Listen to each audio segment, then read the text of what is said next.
بسم اللہ الرحمن الرحیم۔ آج ہم کتاب شروع کرنے لگے ہیں الرفع والتکمیل فی الجرح والتعدیل۔ اس کتاب کے مصنف ابو الحسنات محمد عبد الحی لکھنوی رحمۃ اللہ تعالیٰ علیہ، جن کی وفات ہے 1304 ہجری، اور اس کی نصوص کی جنہوں نے تخریج کی ہے اور اس پر تعلیق جنہوں نے لکھی ہے وہ ہے عبد الفتاح ابو غدہ رحمۃ اللہ تعالیٰ علیہ، جن کی سن وفات ہے 1417 ہجری۔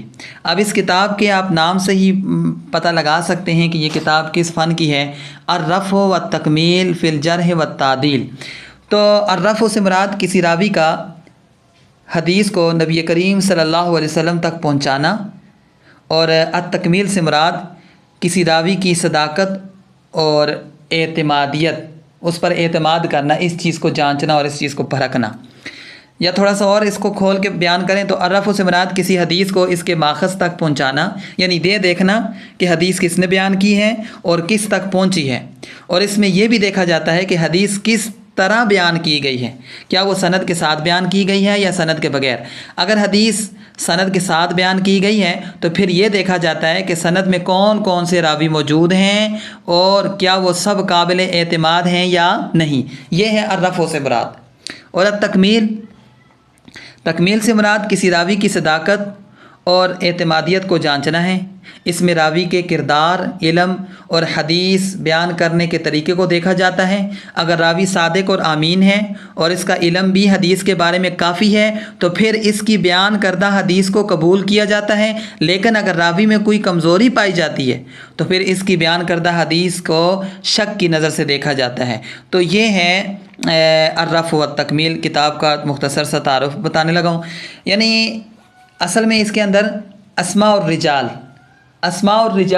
یعنی جن راویوں سے حدیث بیان کی گئی ہے، یا جن راویوں نے جو راوی سند میں، حدیث کی سند میں جو موجود ہیں راوی، ان کا نام اور ان کا کردار، ان کا علم، ان کی زندگی کے اندر جتنے بھی معاملات ہیں سب کو دیکھنا اور جانچنا، یہ علم ہے۔ اس کو کہتے ہیں علم اسماء الرجال۔ اچھا، اب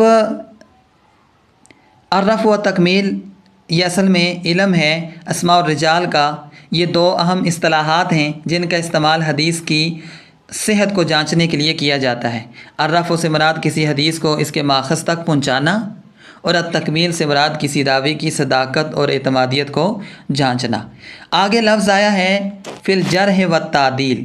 یہ بھی لفظ اس سے ملتا جلتا ہے لیکن پھر بھی تھوڑا سا بیان کر دیتا ہوں کہ الجرح اصل میں جو لفظ جرح ہے،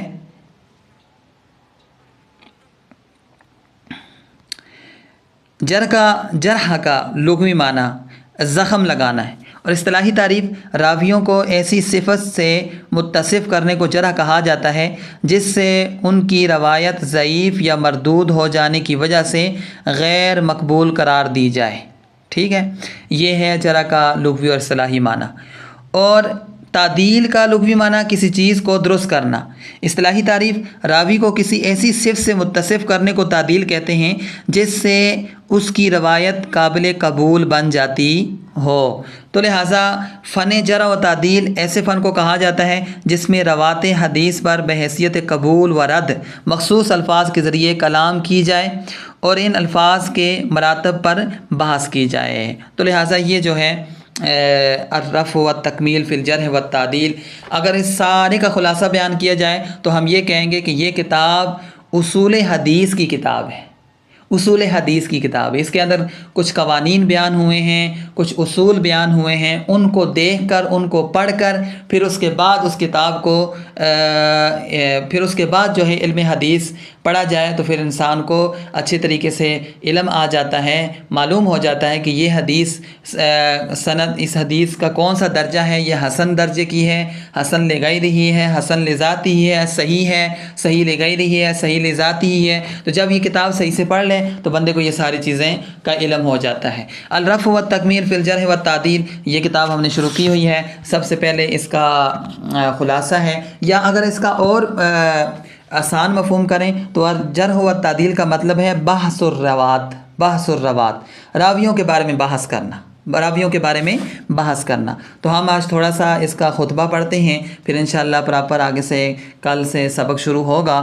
تو خطبے کی عبارت: بسم اللہ الرحمن الرحیم، الحمد للہ الذی بعث لہدایت خلقہ رسلا وانبیاء وخصهم بمزید التعظیم والتبجیل وجعل من اشرفهم وساداتهم واکملهم ورؤسائهم سیدنا محمدا المبعوث بغایۃ التکریم والتفضیل وجعل شریعته من بین الشرائع السماویۃ موصوفۃ بالیسر والتسہیل ونسخ بها جمیع الادیان والملل وابطل بها شرک الاوثان والنخل وادامها الی یوم التحویل۔ اب یہ میرے پاس جو کتاب ہے یہ مکتبہ قادریہ لاہور، نظامیہ کتاب گھر اور مکتبہ فیضان مدینہ، یہ یہاں کی چھپی ہوئی کتاب ہے اور اس کا صفحہ نمبر ہے 43، ٹھیک ہے، 43 نمبر صفحہ ہے، اور اس کے اوپر جو ہے یہ خطبہ لکھا گیا ہو، تو اس کا تھوڑا سا ترجمہ کرتے ہیں۔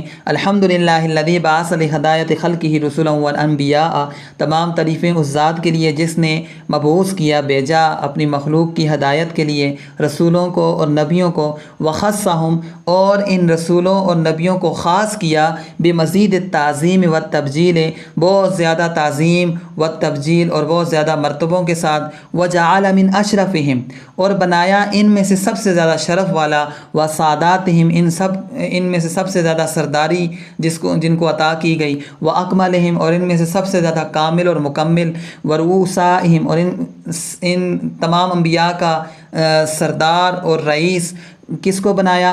سیدنا محمدن، ہمارے سردار محمد صلی اللہ علیہ وسلم کو، المنعوت، جن کو موصوف کیا گیا ہے بغایت التکریم والتفضیل، تکریم اور تفضیل کی انتہا کے ساتھ، یعنی تکریم بمعنی عزت اور تفضیل بمعنی فضیلت، یعنی عزت اور فضیلت کی انتہا کے ساتھ آپ کو موصوف کیا گیا ہے، یعنی تمام عزتیں بھی آپ پر ختم ہیں اور تمام فضیلتیں بھی آپ پر ختم ہیں۔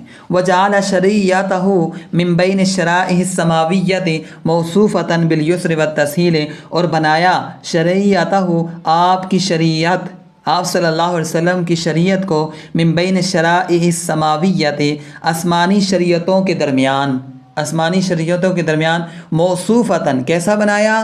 موصوف بالیسر والتسہیل، آسانی اور سہولت کے ساتھ، یعنی تمام آسمانی شریعتوں میں سے آپ کی شریعت کو آسان اور سہولت والا بنایا ہے۔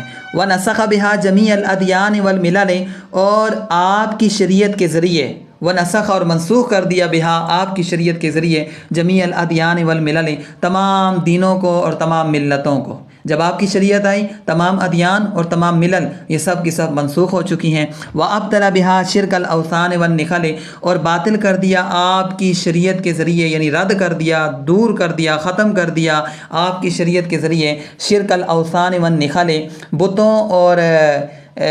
بتوں کے ساتھ شرک کرنا، یعنی بتوں کا شرک، والنخل، اور نخل بمعنی قوم ہے، نخل بمعنی قوم کے ہیں، نخل بمعنی ملتیں ہیں، تو ملتوں اور بتوں کی جو شرک تھا وہ بھی آپ کی شریعت کے ذریعے باطل کر دیا۔ وَأَدَامَهَا إِلَى يَوْمِ التَّحْوِيلِ، اور اس کو دوام بخشا، اس شریعت کو دوام بخشا ہے، إِلَى يَوْمِ التَّحْوِيلِ، قیامت کے دن تک، یعنی قیامت کے دن تک اس کو اللہ رب العزت نے دوام بخشا ہے۔ الغرض اس کے بعد اگلا جو سبق ہے